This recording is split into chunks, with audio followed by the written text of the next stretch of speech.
In ancient Samarkand, where minarets touch the sky and bazaars echo with dozens of voices, lived a young man named Ravshan. He was the son of a wealthy carpet merchant, and he had everything: prosperity, a home, the respect of neighbors. But Ravshan had one affliction he could not overcome: laziness. Ravshan could sleep until noon, when the whole bazaar was already bustling. He could lie on the veranda, staring at the sky, while his father sighed at the counter. He would start tasks with great enthusiasm but abandon them halfway because he would become bored, or it became too difficult, or he simply didn't feel like it. His father would tell him, "My son, laziness is like sand in your boot. At first, you don't notice it, but then every step becomes torture." Ravshan would nod, promise to change, but a day later he would be lying on his kurpacha again, staring at the ceiling. One day, his father lost patience and said, "I am leaving on a long trip to Bukhara.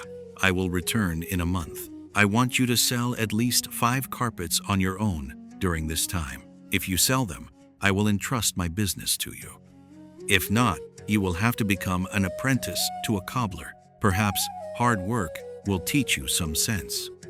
Ravshan was delighted. "Only 5 carpets in a month? That's easy." His father left. On the first day, Ravshan woke up late, but still opened the shop.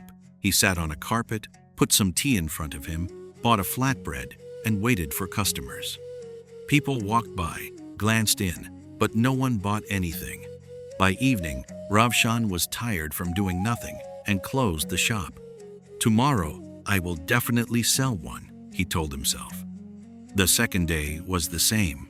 On the third day, he was in no hurry to open the shop. On the fourth, he didn't come at all. He lay at home and thought, "Nobody buys anyway. Why bother?" After a week, he stopped going out into the yard altogether. He lay on his kurpacha, watching the cobwebs under the ceiling, and felt his body grow heavy, like a lead blanket.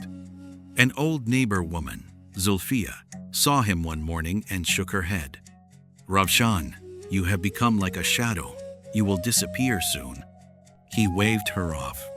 On the 10th day, his friend Azam came to see him, a cheerful, energetic young man who worked at the bazaar from morning till night and always smiled. "Ravshan, what's wrong with you?" asked Azam. "You promised your father you would sell carpets." "They don't sell," Ravshan answered weakly. "Have you tried praising them? Going out to passers-by? Calling out? You just sit in the shop and wait for happiness to fall into your mouth." "Don't teach me," Ravshan said, offended. "I wasn't made for this hustle. I am a man of a delicate soul." "A delicate soul doesn't stop you from eating 3 times a day," Azam chuckled. "All right, I know a man in a village beyond the hills. They call him the Light of the Tea House. They say he knows how to wake someone who has fallen asleep while walking. Go to him."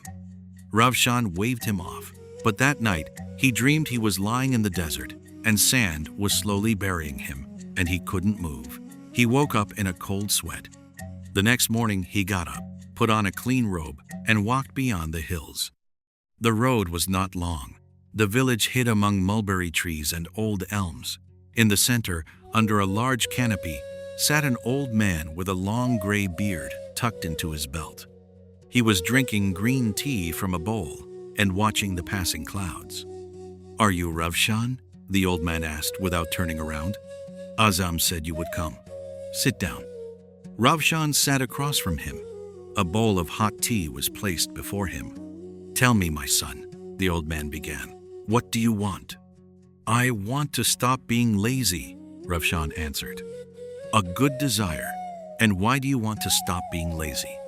"To sell the carpets, so my father doesn't send me to the cobbler. So that what? So that it becomes easy?" the old man interrupted. Ravshan hesitated. "Do you know what the main mistake of a lazy person is?" asked the old man. "He thinks laziness is when he does nothing, but that's not true. Laziness is when he does a lot, but all of it wrong. He spends his energy running away from work. He gets tired from not doing anything. A paradox. The old man finished his tea, set down his bowl, and continued. I will tell you a story. In one village near Hiva, people suffered from drought for many years. The earth cracked, the harvest failed, children cried from hunger. One day the elders gathered and decided they needed to dig a canal from a distant river to the fields. The work would take 3 months if everyone labored together. But in that village lived a man named Nazar. He said, I will dig only when I feel inspired. But I'm lazy now. I'd rather lie down. The people worked. Nazar lay down. They dug, sweating. Nazar lay and watched. They finished the canal in 2 months because they worked from morning till night. Water flowed to the fields. The harvest was saved. Nazar also came to the canal, filled his jug, and said, How good that I waited for inspiration.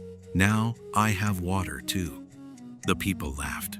One old elder said, Nazar, you drank water from a canal that your hands did not dig.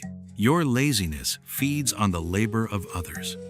But when disaster comes that no one else can avert for you, what then?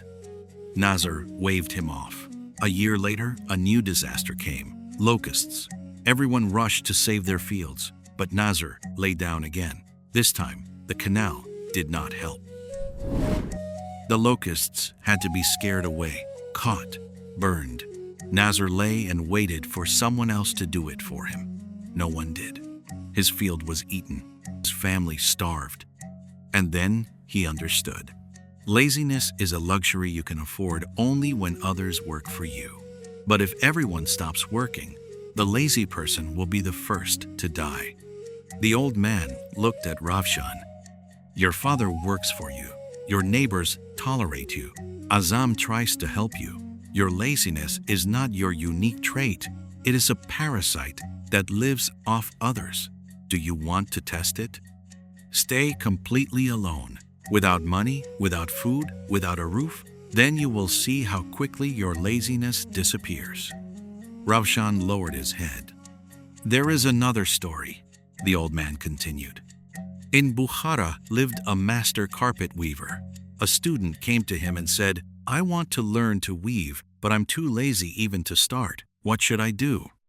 The master gave him a large ball of yarn and said, Unwind this ball to the very end, but don't rush.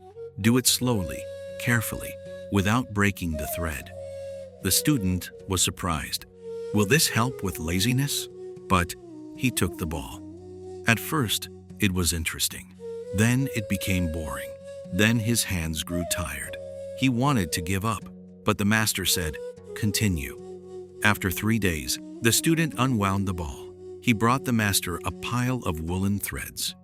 The master asked, Are you tired? Yes. Did you want to quit? Yes. So why didn't you quit? Because you told me to continue. And I realized if I don't finish, all the previous effort would be wasted. I didn't want to lose 3 days. The master smiled. Remember, student, laziness does not disappear when you find inspiration. It disappears when you are afraid of losing what you have already invested. Begin any task, even just a little. Take the first step. Then you will feel sorry to quit, and you will continue. That is the secret. The old man fell silent.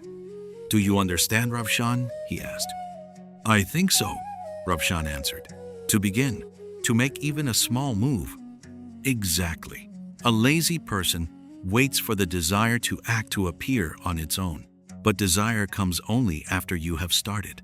Don't wait for inspiration. Sit down on the carpet and praise it to the first passerby. Even if he doesn't buy, you will have already moved from your spot.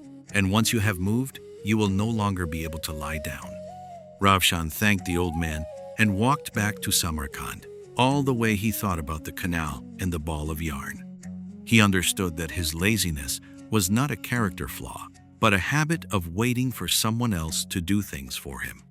When he returned, he did not wait for morning. He went to the shop that very evening, lit a lamp, took out the most beautiful carpet and hung it at the entrance.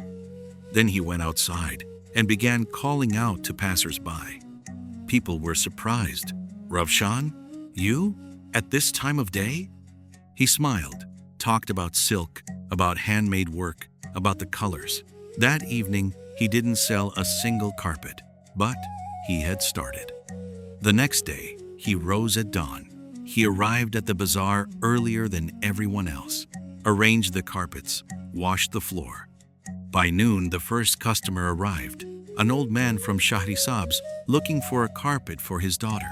Ravshan told him about each pattern so enthusiastically that the old man bought 2 carpets.